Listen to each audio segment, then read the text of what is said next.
আমরা এই রংপুর অঞ্চল থেকে এই সিউড়িতে এসেছি মোদির জনসভা দেখতে। খুবই আনন্দ। প্রধানমন্ত্রীকে আমরা কোনদিন জীবনে কোনদিন সামনে থেকে দেখতে পাই, আজ যে দেখতে পাই আমরা খুব আনন্দিত হইব। আমাদের রান্না বান্না হয়ে যাওয়ার পর আমরা চলে যাবো, 8 ঘন্টার মধ্যে চলে যাবো, আর নাহলে আমরা সবার শ্বাস করে এসে খাওয়া দাওয়া।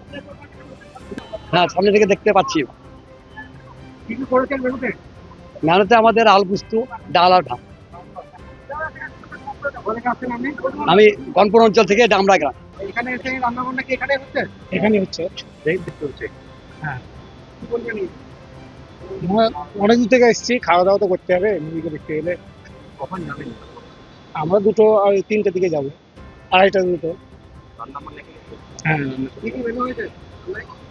মেনু হয়েছে ভাত আর মাংসের ঝোল আর আলু সিদ্ধ আর দ্য সহজ পাঠ, সহজ কথা, সঠিক তথ্য।